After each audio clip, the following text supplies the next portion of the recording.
A'udzu billahi minasyaitonir rajim. Bismillahirrahmanirrahim. Assalamualaikum warahmatullahi wabarakatuh. Alhamdulillahi rabbil alamin. Lakal hamdu wa ilaikal mustaka wa antal musta'an ya dzal jalali wal ikram. Allahumma fashalli wa sallim wa barik wa an'im ala sayyidil mursalin Muhammad sallallahu alaihi wasallam wa ala alihi wa sahbihi ajma'in, amma ba'du. Yang sama-sama kita hormati Ketua dan Pengurus Masjid Jami'atun Najah, alim ulama, tokoh masyarakat, bapak-bapak, ibu-ibu, jamaah salat subuh rahimani wa rahimakumullah. Kita bersyukur kepada Allah Azza wa Jalla yang telah membangkitkan kita pada hari ini dari kematian yang sesaat, agar kita lebih banyak menambah amalan-amalan kita, tabungan kita untuk akhirat. Karena di akhirat kelak tidak ada lagi yang berguna dinar wala dirham, harta tak berguna lagi. Yang ada hanyalah amalan-amalan. Maka dalam Al-Quran disebutkan watazawwadu fa inna khairaz zadit taqwa. Siapkanlah perbekalan akhirat dan sebaik perbekalan adalah ketakwaan. Mudah-mudahan hari ini kita semakin bertambah takwa kepada Allah Subhanahu wa taala. Hari ini kita lebih memperbanyak ibadah kita kepada Allah Azza wa Jalla, dan juga pada hari ini kita semakin memperbanyak istighfar dan taubat sehingga semakin berkurang dosa-dosa yang pernah kita lakukan. Mudah-mudahan dengan melakukan demikian kita dicatat oleh Allah Subhanahu wa taala sebagai hamba-hamba yang mensyukuri nikmat kehidupan, karena mereka yang terus mensyukuri nikmat ini akan semakin nikmat hidupnya. Semakin barokah kehidupannya dan semakin menikmati detik-detik menjelang ajalnya dipanggil oleh Allah Subhanahu wa taala. Siapa orang yang menikmati detik-detik ajalnya itu dipanggil oleh Allah Subhanahu wa taala, merekalah orang-orang yang bisa mendapatkan husnul khatimah. Karena memang kehidupan kita di dunia ini akan ditutup dengan satu kematian. Tapi sebaik-baik kematian adalah kematian yang mendapatkan kebaikan dari Allah Subhanahu wa taala. Mati kita dalam keadaan yang baik, mati kita di tempat yang baik, dan kita menutup akhir kalimat kita dengan la ilaha illallah. Siapa yang akhir hayatnya mengucapkan la ilaha illallah, dakhalal jannah, maka dimasukkan ke dalam surga. Mudah-mudahan Allah mendengar doa-doa kita, harapan kita. Meskipun hidup di dunia ini hanya sebentar, tapi yang sebentar ini dapat mengantarkan kita pada husnul khatimah, dan mudah-mudahan husnul khatimah membawa kita kepada ketentraman di alam kubur kita, dan ketentraman di alam kubur ini menyebabkan kita atau menjadi tanda bagi kita untuk mendapatkan kehidupan yang baik di surganya Allah Subhanahu wa taala. Amin ya rabbal alamin. Salawat seiring salam kepada baginda Nabi Muhammad sallallahu alaihi wasallam, panutan kita, teladan kita. Mudah-mudahan kita semua dapat syafaat beliau. Baik, Bapak Ibu rahmati Allah, kembali kita lanjutkan kaji kita, kaji tentang muqaddimah hukum waris. Bagaimana kita memandang hukum waris ini sebagai sebuah hukum Allah yang akan kita sampaikan. Pertama, kita terapkan di dalam kehidupan kita. Yang kedua, kita sampaikan juga kepada anak-anak kita, agar nanti sepeninggalan kita, anak-anak kita itu tidak pusing lagi dia, ya, tidak ribut lagi mereka dengan masalah harta waris yang selama ini sudah kita cari, ya, kita bersusah payah, berpeluh berkeringat kita mencari harta itu. Janganlah pula nanti harta itu menjadi fitnah bagi anak-anak kita, ya, karena apapun ceritanya, anak-anak kita adalah hal yang terbaik, rezeki terbaik yang Allah berikan kepada kita.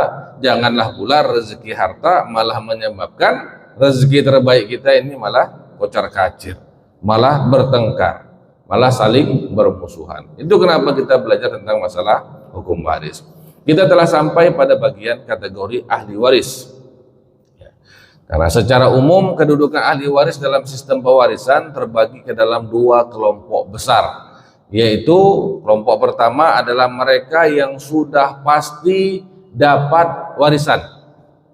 Ini sudah pasti dapat warisan nih. Kelompok kedua adalah kelompok yang boleh jadi dapat warisan, tapi bisa saja mereka terhalang dari mendapatkan warisan.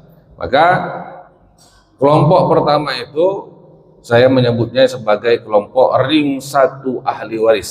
Ya, ring 1 artinya kelompok terdekat dengan ahli waris. Siapa mereka? Disebutkan oleh ulama faraid dalam sebuah bait syair, al-ibnani wal abawani waz zaujani taghlib. Kedua anak, kedua orang tua, dan kedua pasangan. Nah, itu dia, ringkas sekali ya. Al-ibnani wal abawani waz zaujan. Dua anak, dua orang tua, dan kedua pasangan. Baik, pertama kita bahas tentang kedua anak. Yang dimaksud dengan kedua anak ini bukan cuma dua anak saja, ya, bukan istilah KB, dua anak cukup, tapi dua anak itu maksudnya adalah anak laki-laki dan juga anak perempuan. Ya. Anak laki-laki dan anak perempuan mereka memiliki kedudukan yang sama, pasti dapat harta waris. Nggak mungkin nggak, pasti dapat. Apapun ceritanya mereka dapat warisan. Jadi tidak bisa ada yang menghalangi, seperti zaman dulu Bapak Ibu sekalian. Zaman dulu di masa-masa Nabi dulu, anak perempuan kan tidak dapat warisan itu. Kasihan betul. Ya, nggak dapat. Walaupun mereka sama-sama anak, mereka sama-sama menyayangi orang tuanya, mereka sama-sama berbakti seperti abangnya. Tapi pada masa dulu itu gara-gara adat istiadat yang keliru, akhirnya anak perempuan memang tak dapat. Nah, ini tidak bisa. Islam datang untuk memberikan rasa keadilan bahwa anak laki-laki dan anak perempuan tetap sama-sama dapat dengan porsi masing-masing tentunya. Ya, karena kita sudah sebutkan pada kajian sebelumnya bahwa bagian warisan yang Allah tetapkan ini sudah memiliki porsi masing-masing karena tanggung jawabnya beda-beda nanti. Ya, anak laki-laki dan anak perempuan kan tanggung jawabnya beda-beda. Kalau anak perempuan dia hanya bertanggung jawab atas dirinya sendiri. Tidak ada dia bertanggung jawab kepada orang lain, tidak bertanggung jawab kepada ibunya, tidak kepada anaknya.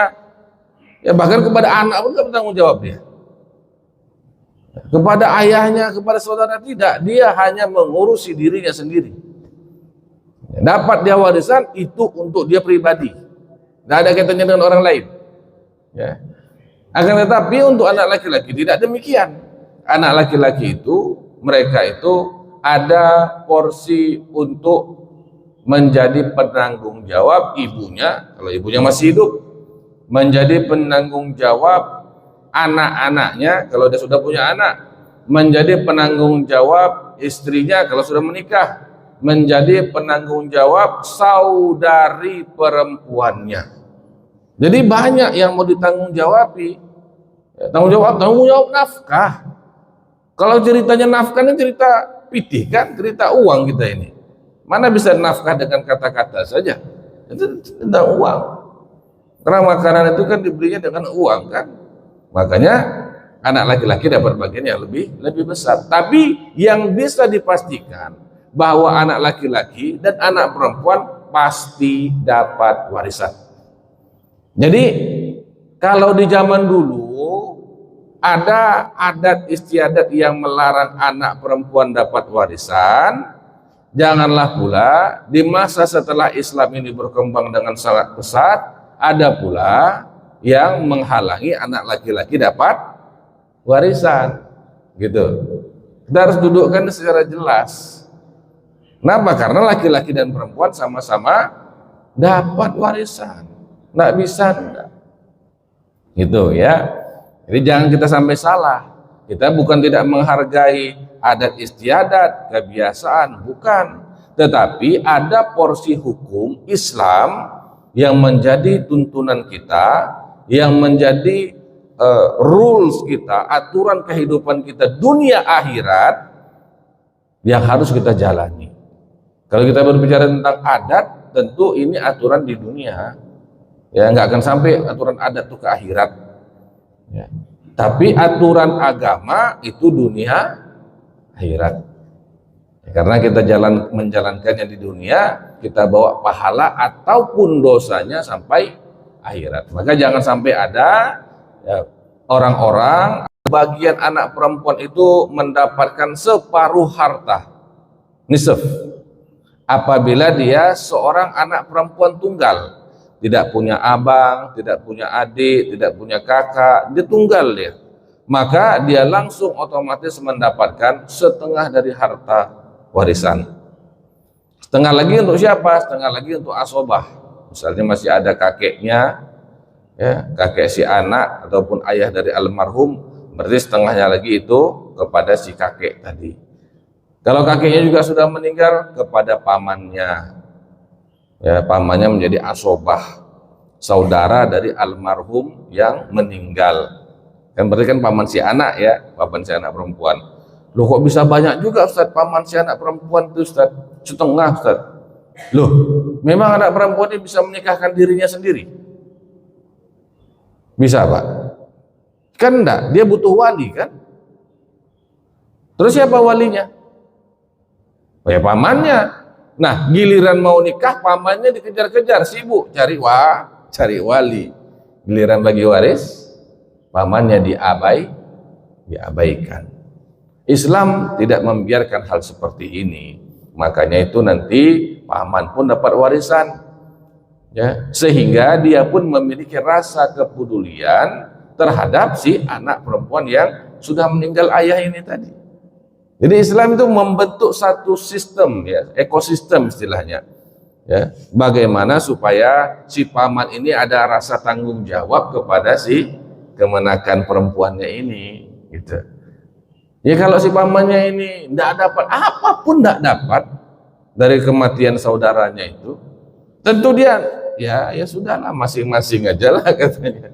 Ya mau nikah ya nikah lah, nggak apa-apa lah, nikah lah. Ya paman bisa datang, bisa jadi wali. Aduh, ini nggak bisa kayaknya. Ya sibuk, jauh dan lain sebagainya macamnya. Tentu dia cari alasan, ngapain saya sibuk-sibuk untuk menikahkan dia? Ya, cari aja wali, hakim, selesai dah. Kan begitu. Kenapa? Tidak ada lagi rasa ikatan yang membuat si paman ini peduli kepada si kemenakan perempuannya tadi. Tapi kalau dia dapat warisan juga, dia merasa, wah, ini saya dapat warisan dari saudara saya yang meninggal nih. Artinya saya juga bertanggung jawab kepada si anak perempuan ini. Karena anak dari saudara saya juga anak saya. Nah, karena kenapa? Ada rasa gitu, ada dapat dia dari harta si almarhum gitu. Dapatnya banyak, setengah. Ya, si anak perempuan dapat setengah, si pamannya dapat setengah. Ya. Nah itu ya. Nah kemudian ini terdapat di dalam surah An-Nisa ayat yang ke-11. Ya. Kemudian anak perempuan mendapatkan bagian warisan 2/3 apabila anak perempuannya ini 2 ke atas. Anak perempuan semua, ya, dari almarhum ini nggak ada anak laki-lakinya, anak perempuan semua. Ada 2 ke atas, bisa 2, bisa 3, bisa 4, bisa 5, bisa 10. Perempuan semua 10. Ya, boleh jadi. Nah ketika mereka ini 2 ke atas, bagian mereka semua ini dapat 2/3. 2/3. Ya kalau ada 3, ya berbagi lagi, mereka bagi bertiga. Kalau ada 2 orang, berarti berbagi sepertiga, kan begitu. Ya, tergantung dari berapa banyak mereka bersaudara. 2/3 untuk mereka. Setelah dapat 2/3 itu, mereka bagi-bagi berapa orang. Nah, ini yang disebut dengan sulusani, 2/3. Lalu sisanya kemana? Sisanya kembali kepada asobah tadi. Ya, kalau misalnya kakek yang masih hidup, maka kepada kakeknya, sepertiganya lagi. Kalau pamannya masih hidup, maka pamanlah yang mendapatkan asobahnya, sepertiganya. Ya. Baik. Sedangkan anak laki-laki, ia mendapatkan harta dari jalur asobah. Kalau sudah ada anak laki-laki ini, dia dapat sisa aja. Tapi sisanya itu besar. Ya, walaupun anak laki-laki dapat jalurnya asobah sisa, tapi sisanya itu pasti besar. Ya, kenapa? Karena asobah anak ini asobah yang paling kuat. Ya, asobah yang paling kuat itu anak. Dengan adanya si anak, maka si kakek, artinya ayah dari almarhum, tidak dapat asobah lagi. Dia cuma dapat 1/6 Harusnya kan hakikatnya dapat asobah tuh, menjadi dapat 1/6 dia. Harusnya si paman dapat, gara-gara ada anak laki-laki si paman tak dapat sama sekali. Ya. Kuat betul asobah si anak ini. Sisa, tapi sisanya banyak. Nanti kita buat dalam hitung-hitungannya. Dan anak laki-laki ini saking kuatnya dia berasobah, dia membawa saudarinya yang perempuan ikut ke dalam asobah. Harusnya kan tadi anak perempuan berapa bagiannya? Setengah, kalau sendiri. Kalau dia 2 ke atas dapatnya 2/3. Tapi gara-gara ada anak laki-laki, nggak dapat dia setengah, nggak dapat dia 2/3. Dia dapat asobah juga. Sama kayak si anak laki-laki dengan porsi lizzakari mislu hazil unsaya ini. Anak laki-laki bagiannya 2 kali lebih besar daripada anak perempuan. Surah An-Nisa ayat yang ke-11. Baik, kita buat contoh hitung-hitungan biar kita lebih paham lagi.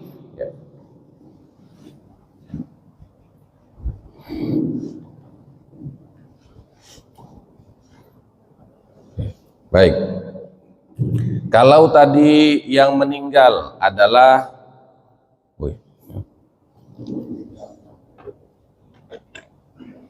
anak perempuan, ya.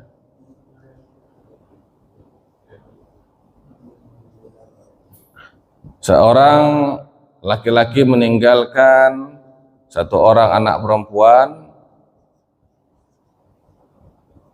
dan ada saudaranya, saudara almarhum, berarti si paman ya, saudara almarhum.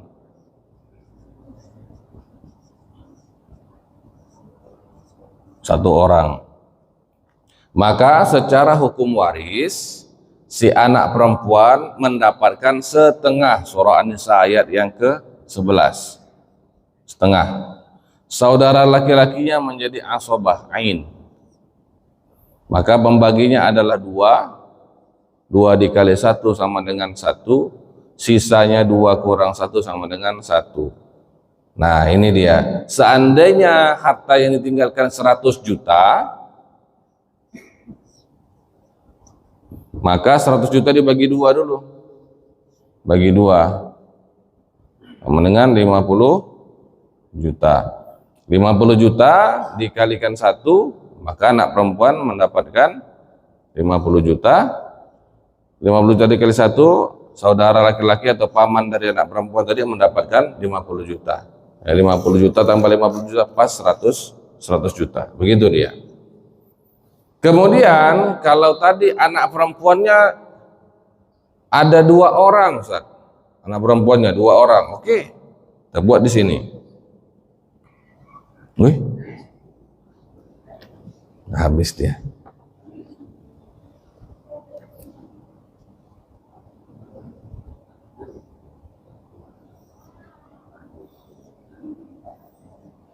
Baik, ini ada anak perempuan. Ini ada nih insya Allah. Anak perempuan ada 2 ya. Kemudian ada pamannya, saudara nih.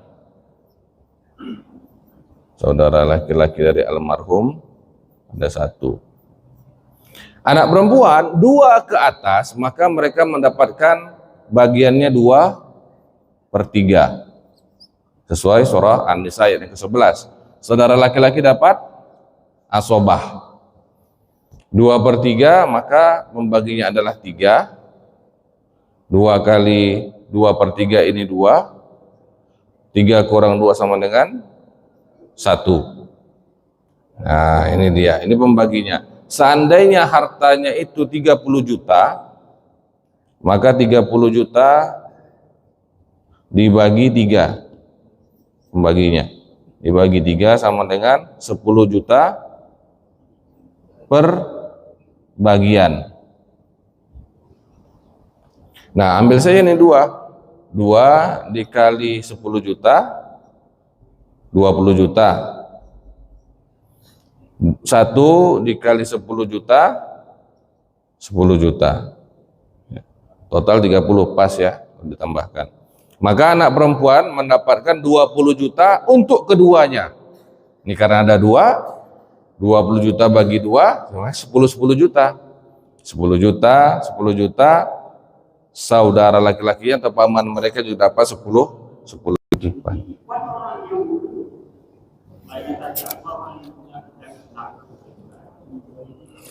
Tapi caranya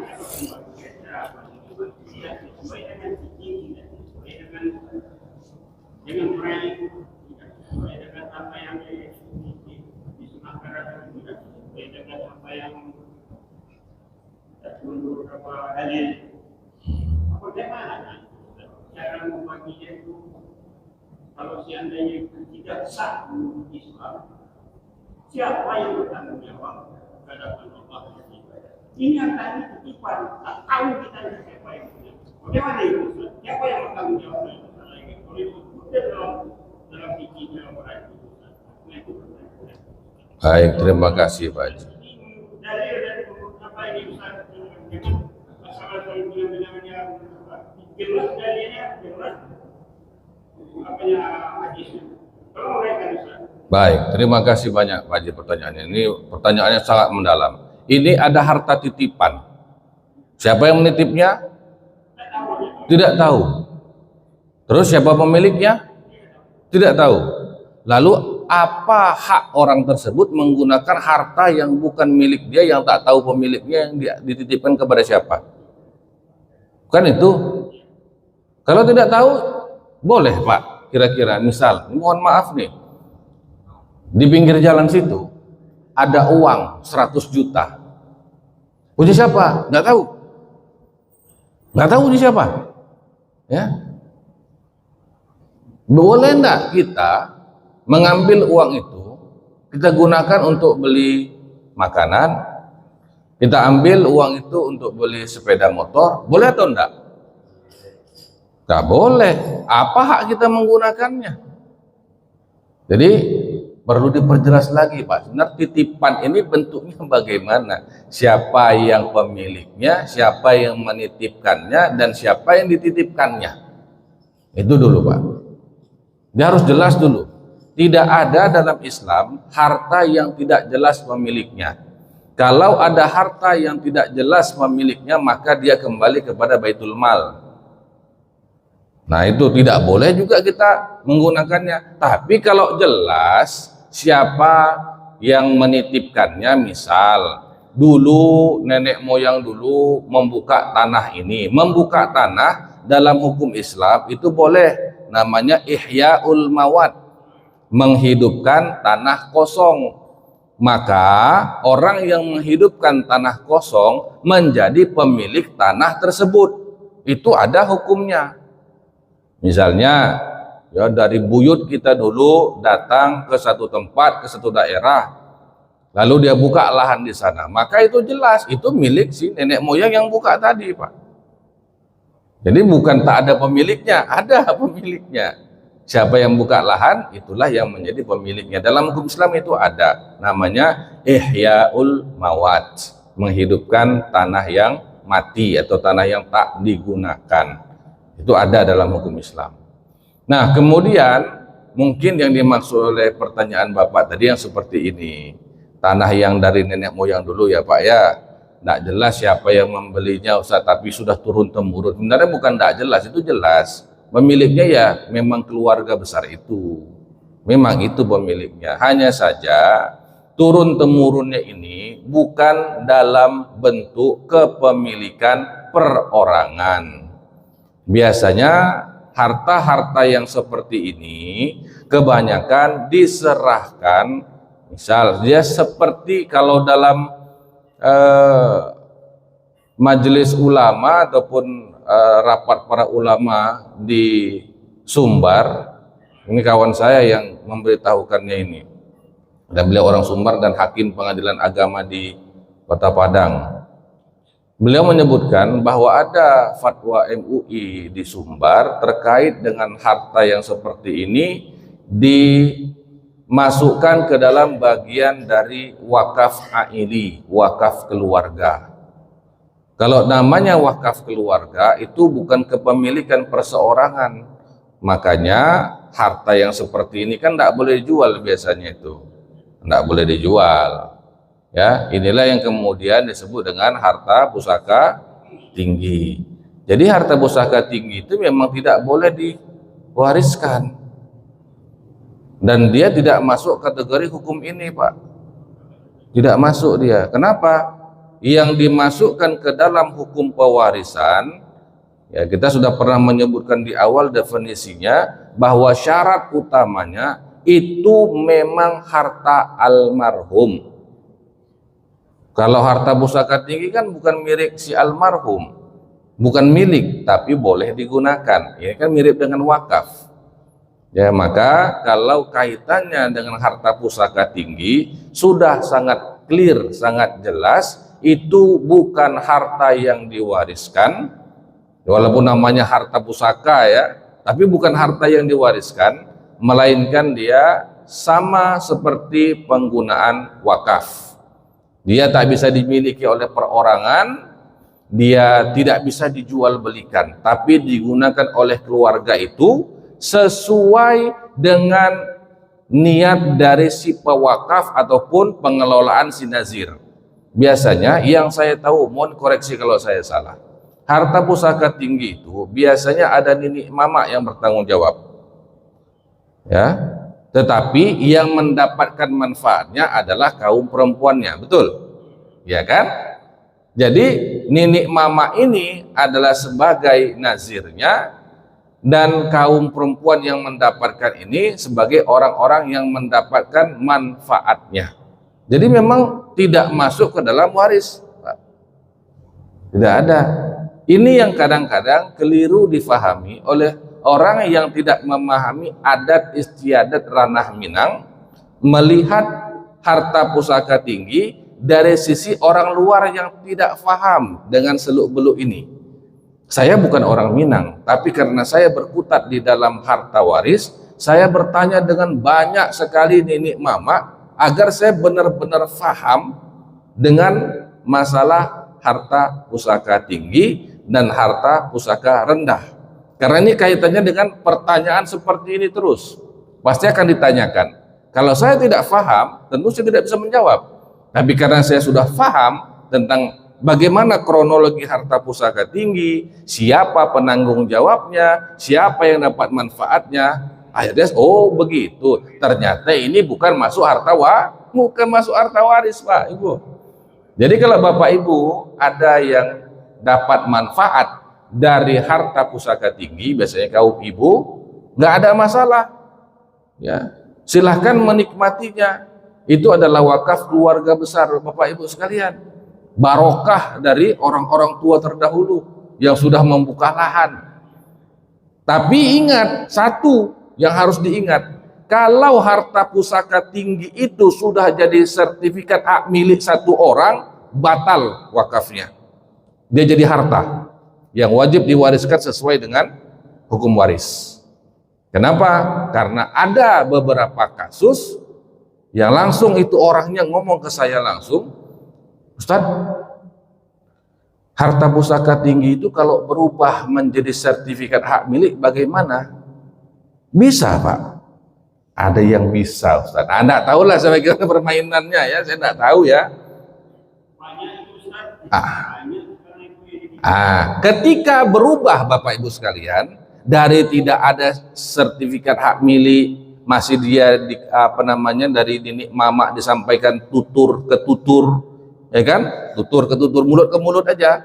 Ini begini, berubah menjadi sertifikat hak milik dan ada nama di sana, maka hilang kewakafannya menjadi hak milik pribadi dan wajib dibagi sesuai hukum waris, karena dia sudah masuk kategori harta si almarhum, tertulis namanya. Nah itu tidak boleh. Kalau memang itu mau dipertahankan sebagai harta pusaka tinggi, maka biarkan dia seperti itu, ya, biarkan hukum adat yang berlaku di sana, karena dia bukan harta milik pribadi. Nah itu aja, Pak. Ya, jadi kita jelas clear. Yang memang harta warisan, yang bukan harta warisan jangan dibuat jadi harta warisan, tidak boleh. Ya, tidak boleh. Yang bukan harta waris ikut sebagaimana hukum yang berlaku. Di Syria, tempat dulu saya belajar di Syam istilahnya, kalau zaman dulu namanya Syam, Itu ada tanah yang mirip dengan harta pusaka tinggi, Bapak Ibu sekalian. Nah, namanya Ardul Amir.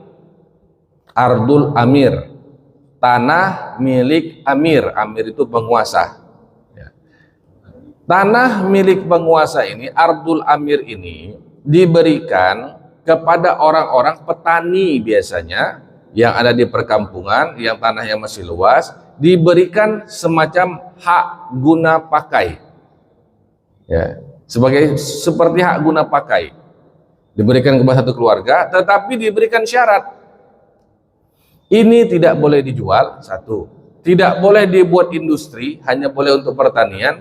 Dan kalaupun nanti orang tersebut yang mendapatkan nama hak guna pakai itu meninggal, diwariskan kepada anak-anaknya dengan porsi yang sama laki-laki dan perempuan. Jadi bukan seperti ini. Dia nggak masuk ke dalam harta waris. Kenapa? Bukan hak milik. Dia hanya hak guna. Tapi apabila suatu saat tanah itu kemudian diurus untuk menjadi milik pribadi, maka kembali berlaku hukum waris. Mirip, Pak. Dan guru saya yang mengajarkan ini kebetulan pernah ke Padang waktu konferensi ulama internasional di Padang. Kalau tidak salah saya tahun 2008, kalau tidak salah saya itu. Jadi guru saya ini Mufti Syekh Alauddin Za'atari juga pernah ditanya dan pernah membahas dengan para ulama-ulama di Padang. Makanya beliau faham ketika saya bertanya, beliau faham, langsung beliau jelaskan. Oh, inilah hikmah banyak berjalan tadi. Ya, dan ini juga hikmah dengan kita banyak mengaji, faham kita. Kalau enggak kan kita di hati kita bingung-bingung ini. Tapi gimana ya? Udah belajar hukum waris, tapi ini ada harta pusaka tinggi. Ini bagaimana ini? Ya, masuk neraka enggak saya? Ini saudara saya yang dapat, saudari saya, adik saya yang dapat. Masuk neraka enggak adik saya ya? Kan begitu. Tapi kalau kita sudah mengaji, kita paham, oh begini hukumnya. Nah, kita tenang. Ya, yang ibu-ibu pun tenang. Enggak ada masalah. Silakan menikmati berkah dari orang-orang tua terdahulu yang memberikan wakaf keluarga itu kepada para wanita. Dan ini sebenarnya Bapak Ibu sekalian termasuk bagian dari pinternya, cerdasnya, dan hikmahnya, kebijaksanaan para ulama-ulama di Sumbar. Nah ini kita memang salut betul dengan para ulama di Sumbar ini. Mampu merumuskan ya, bentuk kesejahteraan kepada kaum perempuan tanpa mengganggu hukum waris. Ini hebat betul ini, mencari celahnya di sana. Karena bagaimanapun juga biasanya di Minang ini kalau namanya anak laki-laki kan harus merantau, ya kan? Carilah di sana, kamu laki-laki kamu merantau. Kaum perempuan biasanya tinggal di kampung. Tentu akan ada perbedaan ini. Orang yang merantau ini tentu lebih banyak bisa dia dapat ya. Ya, karena dengan usaha dan lain-lain lebih luas lah koneksinya, bisa mencari rezekinya, bisa potensinya bisa lebih besar. Kalau yang di kampung saja kan segitu-gitu aja. Tapi kalau sedikit kali kan juga ya bagaimana nasibnya kaum perempuan kan begitu. Maka harta-harta itu tadi dijadikan harta pusaka tinggi. Sehingga manfaatnya hanya dirasakan oleh kaum perempuan yang tinggal di kampung gitu. Yang laki-laki kalau pusaka rendah dapat, tapi kalau pusaka tinggi nggak dapat. Supaya apa? Supaya maksimal si kaum perempuan yang tidak merantau tadi dapat harta. Ini cerdas betul Bapak Ibu sekalian, cerdas ini. Ya, ulama Minang memang luar biasa. Ya, makanya salah satu ulama dunia itu Syekh Yasin Al-Fadani, ya, orang Padang, ya, itu musnidud dunia, ulama yang dikenal seluruh ulama-ulama hadis kenal dengan Syekh Yasin Al-Fadani itu luar biasa. Ah itu jadi Pak, jadi udah nampak benang merahnya Pak ya. Kalau tadi memang tujuan pertanyaannya adalah ke arah harta pusaka tinggi, maka itu bukan termasuk bagian dari waris. Tapi yang masuk waris adalah harta yang memang dimiliki oleh almarhum secara penuh. Ya, itu biasanya masuk harta pusaka rendah. Itu kan dibagi ya. Nah, itu. Di harta pusaka rendah, ini juga perlu, kalaupun memang ada kekeliruan, kita perlu meluruskannya. Mana tahu di dalam harta pusaka rendah pun ada sebahagian yang ya enggak bisa gitu, enggak, laki-laki enggak dapat. Ini tak boleh. Karena milik pribadi nih, milik almarhum nih. Maka itu harus dibagikan, masuk lagi ke dalam hukum waris. Gitu. Baik, ada yang bertanya lagi? Silakan. Oke, ada dua, satu, dua nih Pak ya. Silakan Pak, yang dekat dulu. Assalamualaikum warahmatullahi wabarakatuh. Waalaikumsalam. Pertanyaan tentang pusaka tinggi, Ustaz. Ya. Contoh begini, saya punya harta pusaka tinggi itu kan. Kami ada 5 bersaudara. Jadi yang pusaka tinggi ini sebelum saya meninggal saya jual gitu. Bukan ke saudara dekat, ke saudara yang jauh. Gimana hukumnya itu, Ustaz? Bisa Pak dijual gitu Pak. Harta pusaka tinggi bisa dijual Pak. Tapi pusaka tinggi nggak boleh dijual. Iya, pusaka tinggi kan tak boleh dijual kan? Harta pusaka tinggi kan tak boleh dijual Pak kan? Nah, terus kemudian kenapa bisa dijual Pak? Ya dijualnya karena mamanya itu nggak tahu dijualnya ke penakan yang lain. Jadi gimana hukum tentang penakan yang terdekat bisa digugat apa enggak itu? Nah, baik. Pertama begini. Kenapa bisa dijual? Karena secara hukum tidak boleh dijual. Ketika ia timbang tidak boleh dijual, maka akadnya, jual belinya batal. Uangnya haram dimakan, tanahnya tak boleh digunakan. Harus hati-hati Bapak Ibu sekalian. Harta pusaka tinggi itu kan tak boleh dijual. Kenapa? Karena bukan milik pribadi, itu dia. Tapi kan ada juga mama yang serahkan ke Ustaz. Iya, kalau namanya oknum ya Pak ya. Oknum, ada yang kemudian menjual itu, maka pertama, dia apa kewenangannya menjual itu? Apa hak dia? Kan bukan milik dia. La tabi ma laisa indak. Itu hadis Nabi. Jangan kau jual yang tidak kau miliki, kata Nabi. Itu haram, Pak. Ya alasannya itu punya mama itu Itulah itu kita sudah jauh lagi ke dalam ya. Kita lihat secara garis umumnya saja dulu, Pak. Ya, la tabi ma laisa indak. Tidak boleh kau menjual yang tidak kau miliki. Harta pusaka tinggi bukan milik nenek mama. Itu kan jelas. Ya, sepakat kita semua. Lalu nenek mama ini menjual itu. Artinya jual belinya tidak sah. Ketika tidak sah, maka dia kembali ke hukum asal. Dia masih milik dari keluarga besar ini. Uang yang didapat nenek mama tadi haram. Yang membeli tak boleh menggunakannya.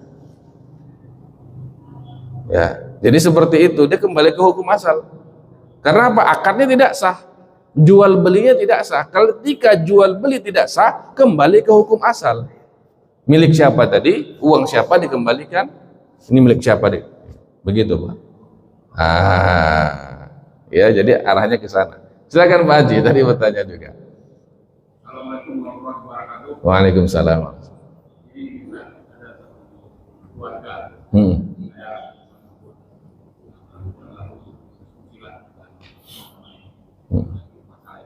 Iya, itu ini penampakannya kurang nih. Buat apa dia mana tidur semua nih. Jadi dalam menjalani itu dia punya anak 9. 9 ini satu yang agak kurang lagi rupanya. Mungkin ada terjadi di setiap hari. Ya. 9 dibantu sama orang tua itu. Sampai dia keluarga. Dijual punya. Setelah jalan waktu, kendaraan makin sempit. Yang anak-anaknya ini kan belum terbagi warisan lagi, belum bukan warisan. Meninggal orang tua. Apakah harta yang sisa itu dibagi lagi sama. Baik. Sementara yang satu ini kita kenyang, tapi susah terus gitu. Ya. Nah, yang Juga orang tua itu pasti sayang kepada semua anak. Dan kita sebagai orang tua tahu itu. Lalu ketika di antara anak-anak kita ada yang kurang beruntung, maka tentu kita akan berusaha membantu, Pak, ya, dengan kemampuan kita. Kalau kita masih mampu dengan tabungan kita, kita berikan tabungan kita. Tapi kalau tidak mampu juga, dia butuhnya misalnya rumah, tak bisa dia mau berkeluarga, ya, tapi dia tak ada uang, tentu kita bantu dengan tanah. Kalau kita kasih tanah masih belum juga, dia bisa, terpaksalah kita jual emas, ya kita bantu dia untuk bangun rumah. Begitupun masih juga dia belum bisa survive, ya masih keadaannya masih miskin terus. Sementara harta kita itu udah mulai banyak berkurang. Tanahnya tadi kita ada 5, 1 sudah dijual. Ya, kebun kita ada 2 hektar, 1 hektar sudah dijual. Karena apa? Untuk membantu si anak tadi. Kemudian si ayah tak berumur panjang, meninggal. Lalu bagaimana dengan harta yang sudah ditinggalkan? Kebun yang tinggal 1 hektar, ya, tanah yang tinggal 4 tempat lagi. Bagaimana itu? Apakah si anak yang tadi dibantu masih dapat lagi dia harta warisan, atau tidak dapat lagi karena sudah banyak nih uang orang tuanya yang dibantu ke sana? Nah, Bapak Ibu rahmati Allah, segala pemberian seseorang ketika masih hidup namanya hibah. Hibah. Dan hibah berlaku putus, namanya pemberian. Orang tua beri kepada anaknya, itu hak orang tua, itu namanya harta dia, terserah dia lah, ya kan, terserah dia. Ketika sudah diberi itu putus, artinya memang sudah jadi hak si anak, tidak terbawa-bawa sampai mati, tidak, memang sudah putus di situ. Ketika orang tua yang tadi meninggal, tentu harta yang ditinggalkan jadi harta apa? Harta waris. Harta waris berlaku untuk semua anak. Maka si anak tadi yang meskipun sudah dibantu banyak, tetap dapat warisan. Tetap. Nah, sesuai dengan hukum Islam, tetap dia dapat warisan. Kenapa? Pemberian tanah dan rumah tadi namanya hibah, satu kajian tersendiri. Sisa harta yang menjadi warisan namanya waris, itu bagian tersendiri, nggak bisa digabungkan. Ya, jadi si anak tadi tetap dia dapat warisan walaupun sebelumnya sudah dapat hibah.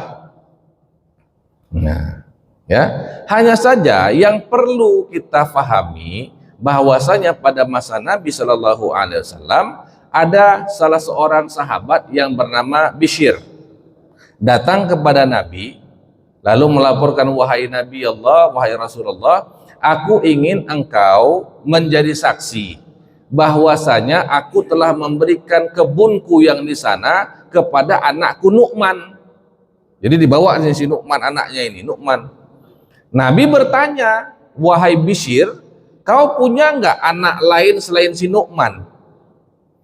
Ya, kata Bishr, ada ya Rasulullah. Engkau berikan nggak tanah yang seperti kau berikan kepada Nu'man? Enggak ya Rasulullah. Kata Rasulullah apa? Aku tidak mau bersaksi atas kezoliman, kata Rasulullah. Ya, jadi Bishr ini ingin Rasulullah jadi saksi supaya anak-anaknya jangan ribut gitu. Anak-anak yang lain jangan ribut. Ya. Bishr ingin berikan kepada salah satu anak nih, Nu'man. Tapi kan nanti anak-anak lain protes. Ya, maka Bishr tadi melapor kepada Nabi. Nah, Rasulullah lah saksinya. Rasulullah nggak mau. Ini namanya zolim.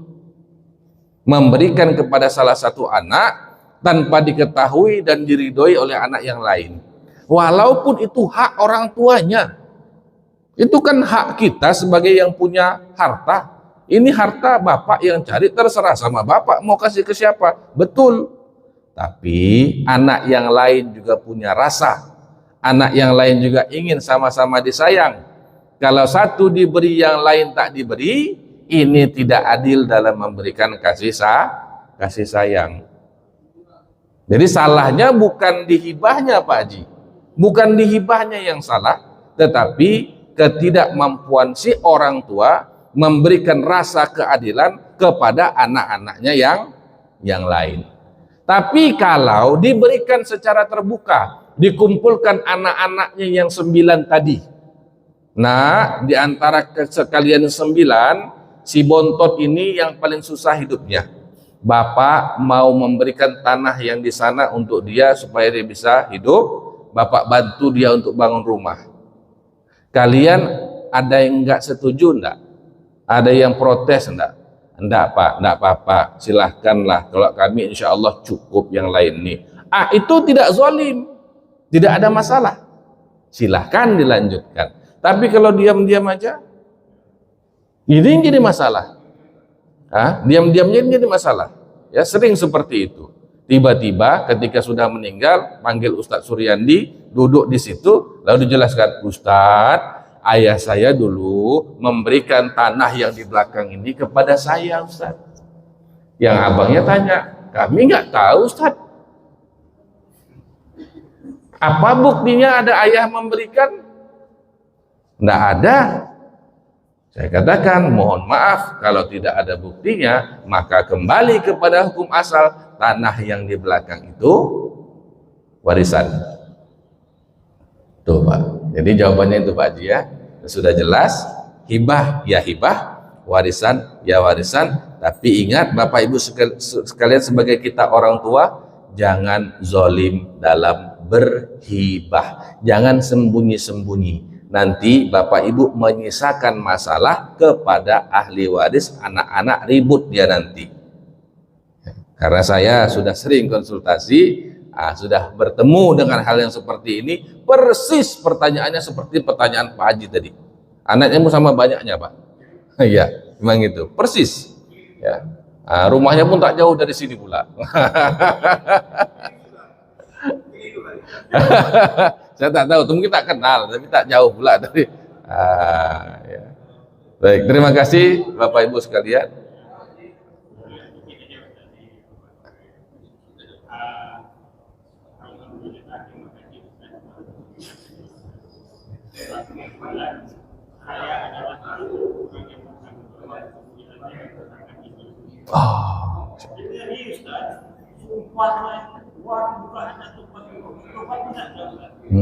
Siapa yang curang dalam menyediakan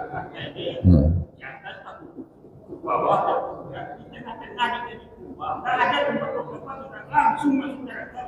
Allah. Jadi itu hati-hati yang merasa demi mama, yang merasa bertanggung jawab, itu hati-hati. Betul. Sumpahnya enggak ada yang seperti itu. Ya. Ada dua beberapa ada.